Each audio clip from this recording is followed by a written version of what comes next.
Yesus tidak jijik untuk meletakkan tangannya kepada orang najis itu. Tetapi saudaraku, dengan rela hati, dengan tergerak oleh belas kasihan, dia meletakkan tangannya kepada orang kusta itu. Dan dia berkata, aku mau, jadilah engkau tahir. Shalom, damai sejahtera bagi setiap kita. Saya percaya dimanapun kita berada, kasih karunia yang melampaui segala akal menyertai dan memelihara setiap kita di dalam Kristus Yesus. Hari ini kita mau membahas yaitu tentang mujizat Yesus Kristus, di mana Yesus Kristus mentahirkan yaitu orang yang sakit kusta. Saudara-saudara yang kekasih, seorang yang memiliki penyakit kusta adalah orang yang diasingkan. Kehidupannya biasanya diisolasi.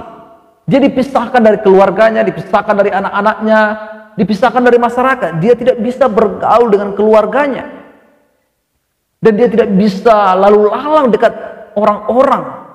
Jadi saudara yang kekasih dalam Kristus Yesus, orang yang penyakit kusta adalah orang yang sangat menyedihkan. Keadaannya patut kita prihatin melihatnya. Karena kita lihat dia tidak bisa bersama-sama dengan keluarganya. Dia dijauhkan dari orang tuanya. Dan dia dijauhkan dari segala aktivitasnya. Karena itu saudara yang kekasih dalam Kristus Yesus, kita mau membaca betapa luar biasanya Tuhan kita. Betapa ajaibnya sentuhan tangan Tuhan kita. Dan kita juga mau belajar dari seorang yang sakit kusta ini. Apa yang dia lakukan sehingga dia menerima kesembuhan. Kita baca firman Tuhan di dalam Matius 8 ayat 1 sampai 4. Demikianlah firman Tuhan dikatakan. Setelah Yesus turun dari bukit, orang banyak berbondong-bondong mengikuti dia.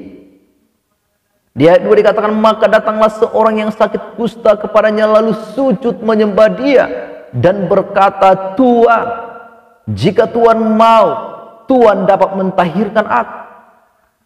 Lalu Yesus mengulurkan tangannya menjamah orang itu dan berkata, aku mau, jadilah engkau tahir.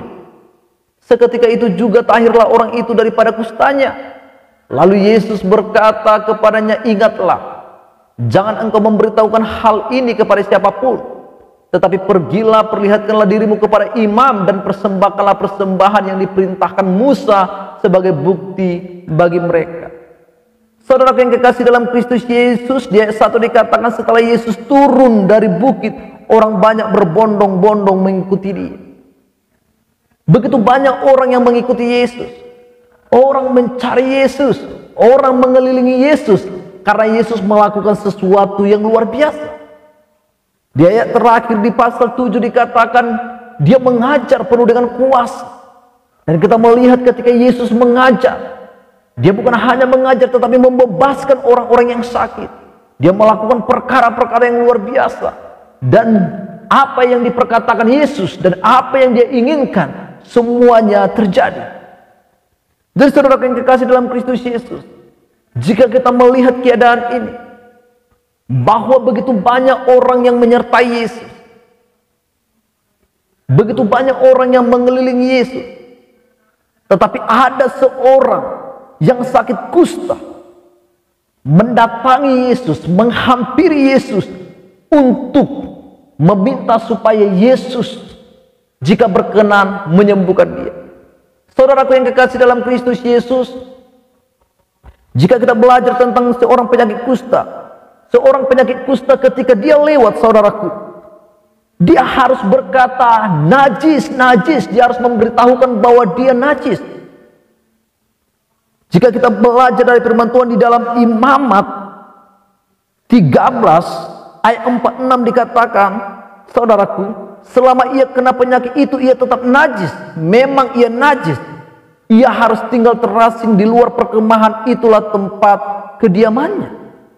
Dan kita juga lihat, saudaraku, di dalam Imamat 13 ayat 5 dikatakan orang yang sakit kusta harus berpakaian yang cabik-cabik, rambutnya terurai, dan lagi ia harus menutupi mukanya sambil berseru-seru najis, najis. Jadi saudaraku yang kekasih dalam Kristus Yesus, betapa menyedihkan keadaan seorang yang penyakit kusta. Kita membaca firman Tuhan di ayat 1 bahwa begitu banyak orang berbondong-bondong mengikuti Yesus. Tetapi seorang yang penyakit kusta, dia berani datang di tengah keramaian. Padahal firman Tuhan berkata tadi, selama ia kena penyakit kusta di dalam Imamat 13 ayat 46, ia tetap najis. Ia memang najis, ia harus tinggal terasing, dia harus terpisah, dia harus dikuncilkan, dia harus disingkirkan dari keluarganya. Dan dia harus tinggal di dalam perkemahan. Itulah yang menjadi tempat kediamannya. Jadi saudaraku, penyakit kusta inilah penyakit yang serius karena dianggap penyakit itu adalah penyakit yang najis. Dan itu langsung datang hukumannya yang dari Allah karena melakukan dosa-dosa khusus. Dan jika kita coba merenungkan apa yang dialami oleh seorang yang penyakit kusta ini, sungguh menyedihkan saudaraku. Dia dipisahkan dari keluarganya. Dia bukan hanya mengalami penyakit fisik, tetapi secara mental dia juga terpengaruh. Karena dia diusir, dia diasingkan, dia dikucilkan. Dan kalau ia lewat, saudaraku, ia harus berkata najis, najis. Dan dikatakan bahwa pakaiannya itu tercabik-cabik, rambutnya tidak tersisir, saudaraku. Rambutnya terurai, tidak terurus. Dan dikatakan dia akan menutupi mukanya dan berseru-seru najis, najis. Betapa menyedihkan keadaannya, saudara. Tetapi betapa luar biasa apa yang ditetapkan oleh hati seorang penyakit kusta. Dikatakan saudara yang kekasih dalam Kristus di ayat 2, maka datanglah seorang yang sakit kusta kepadanya. Firman Tuhan tadi mengingatkan kepada kita bahwa dia harus hidup terasing. Dia harus tinggal di dalam kemah, dan itulah yang menjadi kediamannya. Dan dia harus diasingkan dari keluarga, dari masyarakat, baik dalam pekerjaannya, baik dalam kehidupan sosial. Tetapi saudaraku, sesuatu yang sangat menarik di sini. Ketika orang banyak berbondong-bondong mengikuti Yesus, ketika orang banyak mengelilingi Yesus, tetapi ada seorang yang penyakit kusta memiliki keyakinan. Dan dia menetapkan hatinya bahwa ia harus datang kepada Tuhan Yesus. Makanya dikatakan di sini saudaraku, ada 3 hal yang harus kita pelajari tentang apa yang dilakukan oleh seorang yang penyakit kusta ini. Dikatakan maka datanglah seorang yang sakit kusta kepadanya. Jadi yang dilakukan oleh seorang penyakit kusta ini saudaraku, dia tidak berdiam diri hanya di kemah saja. Tetapi ketika dia melihat Yesus, dia datang kepada Yesus.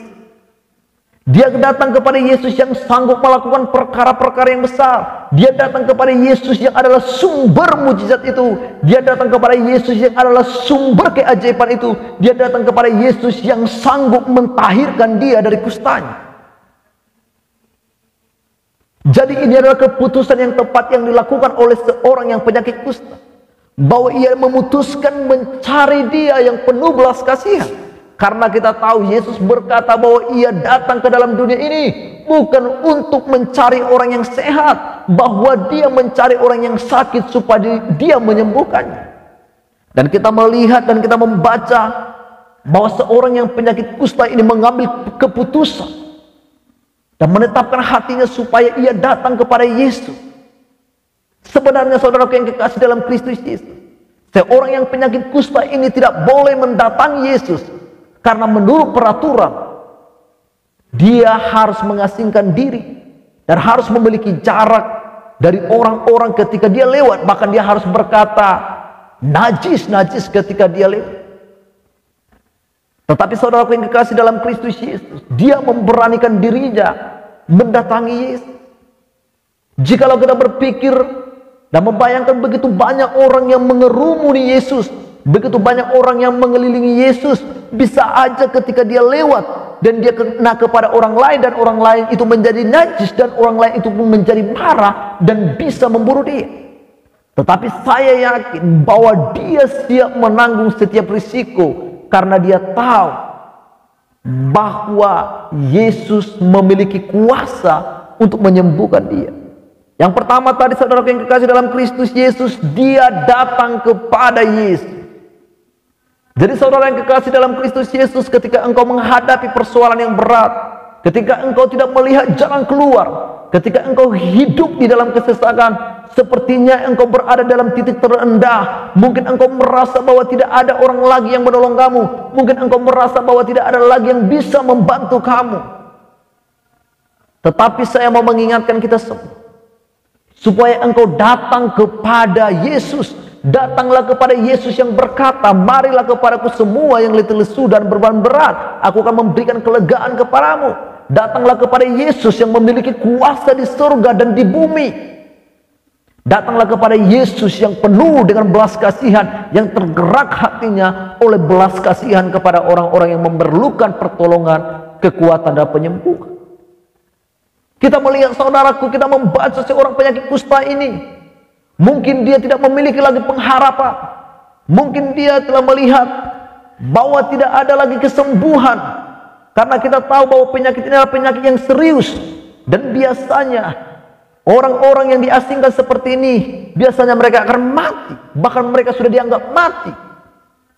Dan kalau dia lewat, maka orang-orang akan berkata, dia orang berdosa, dia orang berdosa, dia orang berdosa, terkutuklah dia.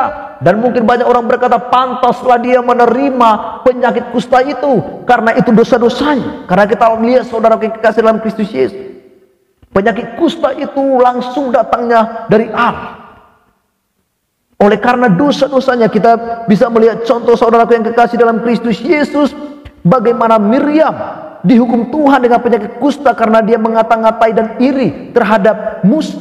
Kita melihat bagaimana Gehazi, bujangnya Elisa, dihukum dengan kusta karena meminta pemberian dari Naaman yang sebelumnya sudah ditolak Elisa. Dan kita melihat Raja Uzia, ketika Raja Uzia merasa kuat, sombong, tinggi hati, dan tidak setia kepada Tuhan, maka Tuhan menghukumnya dengan penyakit kusta. Jadi penyakit kusta ini adalah penyakit yang serius yang datang langsung dari tangannya Allah mengirimkan penyakit kusta kepada orang-orang yang berbuat dosa, dan dosa itu adalah dosa-dosa yang khusus. Dan kita tahu saudaraku bahwa itu datangnya langsung dari Allah. Tetapi kita melihat di sini bahwa seorang penyakit kusta ini betul dia adalah orang berdosa, betul dia melakukan kesalahan yang besar. Tetapi dia menetapkan hatinya bahwa dia harus datang kepada Yesus. Dia berharap belas kasihan Yesus. Dia berharap Yesus mau untuk menyembuhkan dia. Itulah sebabnya ia datang kepada Yesus. Jadi saudaraku yang kekasih dalam Kristus Yesus, marilah kita datang kepada Yesus ketika kita membutuhkan pertolongan, ketika kita berada dalam persoalan yang berat, ketika kita berada di dalam titik rendah, bahkan ketika kita mengalami penderitaan atau mengalami penyakit. Datanglah kepada Yesus. Yesus sanggup, Yesus mampu. Dia Allah yang tidak pernah berubah. Dikatakan dahulu, sekarang, dan sampai selama-lamanya. Dia adalah Allah yang penuh dengan kasih. Dia adalah Allah yang memikul segala kelemahan kita dan menanggung segala penyakit kita. Jadi yang pertama, apa yang bisa kita pelajari dari seorang yang sakit kusta ini? Meskipun dia diasingkan, meskipun dia secara mental mungkin sudah terluka, mungkin sudah tertekan, karena dia harus lewat dan berkata najis, najis, dan mungkin banyak orang berkata dia orang berdosa, dia layak dikutuk, dia layak mati. Tetapi saudaraku yang kekasih dalam Kristus Yesus, dia tidak berputus asa. Dia mengambil keputusan yang tepat, datang kepada Yesus. Dia datang kepada Yesus. Karena itu saudaraku yang kekasih dalam Kristus Yesus, ketika kita datang kepada Yesus, kita percaya, kita yakin bahwa Dia menerima kita. Dia tidak menolak kita, karena Dia telah membangun satu tahta kasih karunia, di mana orang-orang berdosa, di mana orang-orang jahat, di mana orang-orang yang paling banyak dosanya bisa menghampiri Allah dan bercakap-cakap dengan Dia tentang hal-hal yang luar biasa. Yang kedua saudaraku yang mau kita pelajari di firman Tuhan ini, dikatakan ketika seorang penyakit kusta itu datang kepada Yesus, yang pertama tadi datang kepada Yesus, yang kedua ia sujud menyembah Yesus. Dia bukan hanya datang kepada Yesus untuk menonton dan melihat Yesus, Dia datang kepada Yesus bukan hanya untuk mengamati siapa itu Yesus. Dia datang kepada Yesus bukan hanya untuk mengeluh, bukan hanya untuk menyampaikan apa yang dia alami, bukan hanya untuk menyampaikan apa yang dia mau kepada Yesus.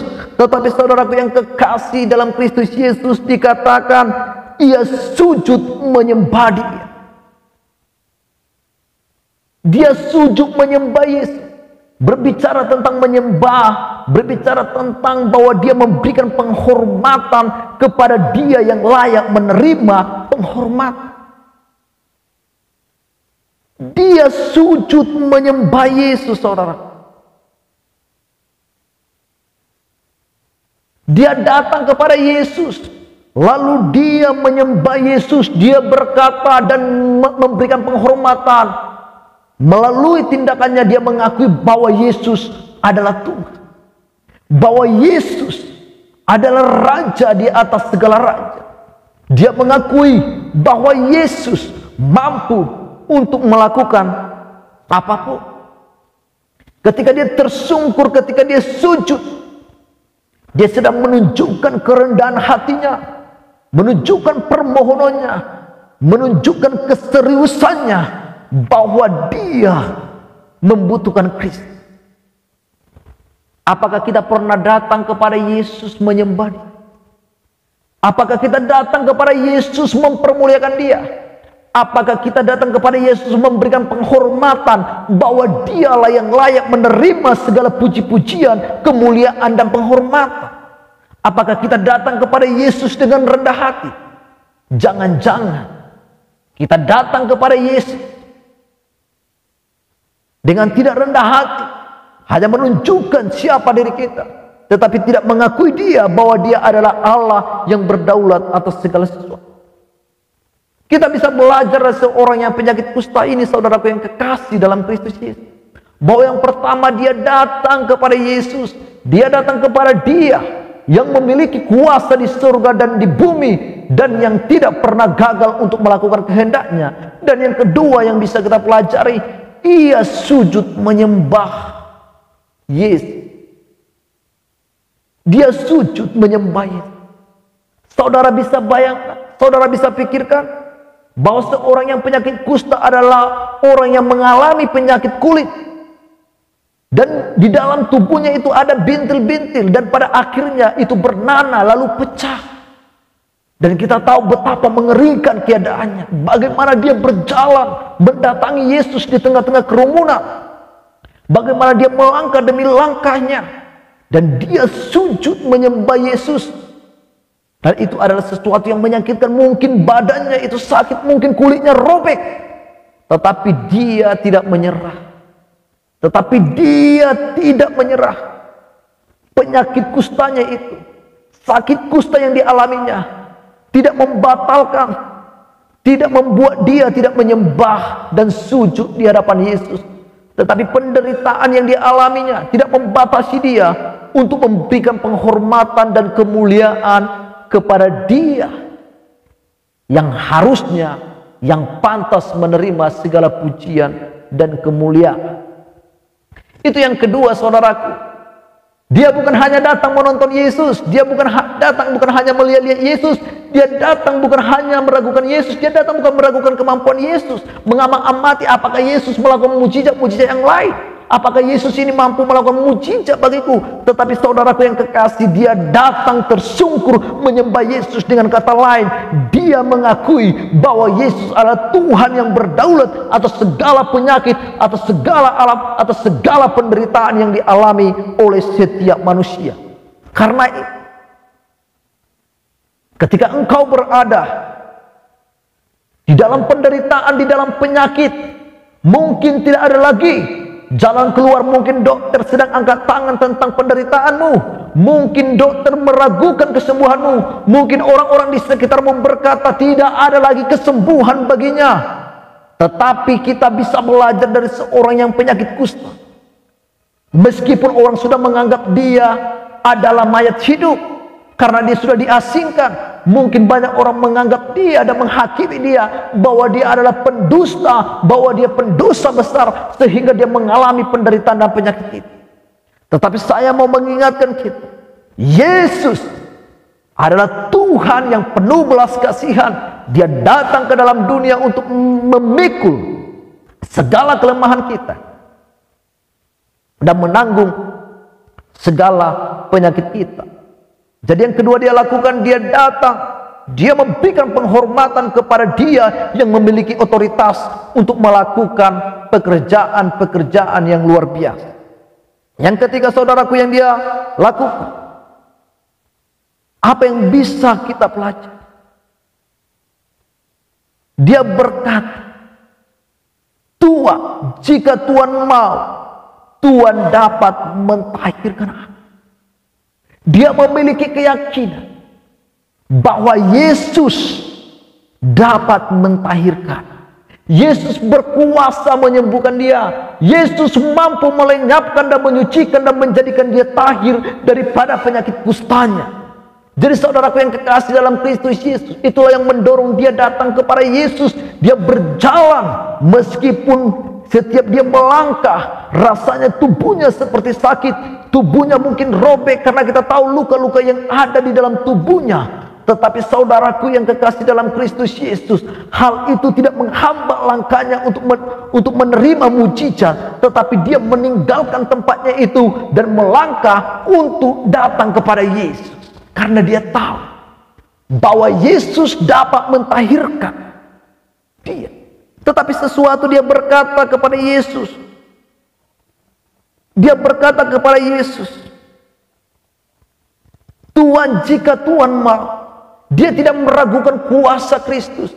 Dia tidak meragukan bahwa Kristus sanggup untuk menyembuhkan dia. Dia tidak meragukan bahwa kuasa Kristus itu tidak mampu. Melainkan dia mengakui bahwa Kristus memiliki otoritas atas penderitaan. Bahwa Kristus memiliki kuasa, kemampuan, kesanggupan untuk mengusir penyakit yang ada di dalam tubuhnya yang dia alami.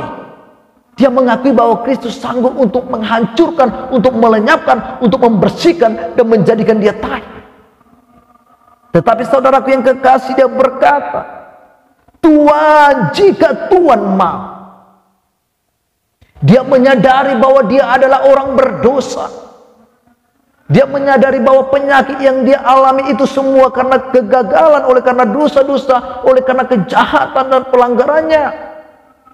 Dan dia berpikir dalam hatinya, apakah Yesus mau untuk menyembuhkan aku? Tetapi dia menetapkan hatinya dan dia percaya dan dia yakin bahwa Yesus akan penuh dengan belas kasihan, bahwa Yesus akan mau. Dia berserah kepada kehendak Yesus. Dia tidak memaksakan Yesus untuk menyembuhkan dia, tetapi dia berkata kepada Yesus, Tuhan. Di dalam bahasa Yunaninya dia berkata Kurios, Tuhan. Dia memanggilnya sebagai Tuhan. Dan dia berkata, Tuhan, jika Tuhan mau, Tuhan dapat mentahirkan aku. Wow, betapa luar biasanya pernyataan seorang yang penyakit kusta. Dia sudah mengabaikan begitu banyak orang di sekitarnya. Dia tidak peduli dengan perkataan-perkataan orang yang di sekitarnya. Tetapi dia datang kepada Yesus. Dia sujud kepada Yesus. Dia berkata, Tuhan, Engkau mampu mentahirkan aku. Saudaraku yang kekasih dalam Kristus Yesus, jika kita belajar daripada kita imamat, dikatakan bahwa seorang yang penyakit kusta, jika dia menyentuh seorang, maka orang itu akan najis. Bahkan ketika kulit dia melekat kepada rumah atau dinding atau pada pakaian, jika itu disentuh orang, maka najis. Dan kita melihat saudaraku yang kekasih dalam Kristus Yesus, ketika dia datang kepada Yesus, dan ketika Yesus menyentuhnya, harusnya Yesus menjadi najis. Tetapi sesuatu yang sangat luar biasa, bahwa Yesus tidak menjadi najis, karena dia adalah Allah yang dari tangannya bisa mentahirkan. Ada kuasa yang tidak bisa mencemari dia. Ada kuasa yang dia miliki, sehingga orang yang memiliki penyakit kusta ini tidak akan menjadikan Yesus menjadi najis. Karena Yesus adalah Tuhan yang berkuasa. Jadi saudaraku yang kekasih dalam Kristus Yesus, kita sudah belajar yang pertama, seorang penyakit kusta ini, ia datang kepada Yesus kepada alamat yang tepat, yaitu pribadi yang berkuasa, pribadi yang mengasihi orang-orang berdosa, pribadi yang menyambut dan mengundang orang-orang berdosa datang kepadanya. Dan yang kedua, kita sudah belajar bahwa dia memberikan penghormatan, dia sujud, dia mengakui bahwa Yesus memiliki otoritas, dia memberikan penghormatan dan memberikan kemuliaan bagi Yesus, bahwa dia adalah Tuhan di atas segala Tuhan. Dan yang ketiga, kita sudah belajar dan dia benar-benar mengakui bahwa Yesus dapat mentahirkan dia. Dan kita melihat, saudaraku, ketika seorang yang penyakit kusta datang kepada Yesus, apakah dia pulang dengan sia-sia? Apakah dia pulang dengan putus asa? Apakah dia pulang dengan penuh sungut-sungut? Kita akan membaca, saudaraku, apakah seorang penyakit kusta ini menjadi stres berjumpa dengan Yesus? Apakah dia menjadi sedih berjumpa dengan Yesus? Dan kita akan membaca firman Tuhan. Di ayat 3 dikatakan, lalu Yesus mengulurkan tangannya. Wow, betapa luar biasanya, saudara. Semua orang takut kepada orang najis ini. Semua orang menyingkir daripada orang najis ini. Bahkan keluarganya tidak mau berjumpa dengan orang najis ini. Bahkan ayah dan anak-anaknya tidak mau berkomunikasi dan tidak mau menyentuh dia. Bahkan makanannya harus diberikan, dan ketika diberikan diletakkan mungkin di tempat kemah itu, maka keluarganya harus pergi meninggalkan dia dan tidak bisa menemani dia makan. Semua orang takut berjumpa dengan dia karena orang itu bisa membuat orang-orang di sekitarnya najis. Tetapi saudaraku, sesuatu yang luar biasa. Di ayat 3 ini dikatakan, lalu Yesus mengulurkan tangannya. Wow, betapa dahsyat, betapa baiknya Tuhan kita. Betapa Kristus mau menjawab apa yang diinginkan, memenuhi apa yang dimau oleh seorang yang penyakit kusta. Dikatakan lalu Yesus mengulurkan tangannya. Dia mengulurkan tangannya menjamah orang itu. Wow, dan saya percaya sentuhan ini adalah sentuhan terindah saat dia mengalami penyakit kusta. Saya percaya sentuhan Yesus itu, ketika Yesus menjamah dia, itu menjadi sentuhan terindah karena dia merasa bahwa ada orang yang mau menyentuh dia, bahwa ada orang yang peduli kepada dia, bahwa ada pribadi yang mau meletakkan tangannya kepadanya. Dan kita melihat dikatakan lalu Yesus mengulurkan tangannya menjamah orang itu dan berkata, aku mau, jadilah engkau tahir. Seketika itu juga tahirlah orang itu daripada kustanya. Betapa luar biasanya ketika dia berkata, Tuhan, jika engkau mau, engkau dapat mentahirkan aku. Dan Yesus menjawab di ayat 3, dia mengulurkan tangannya menjamah orang itu dan berkata, aku mau, aku mau.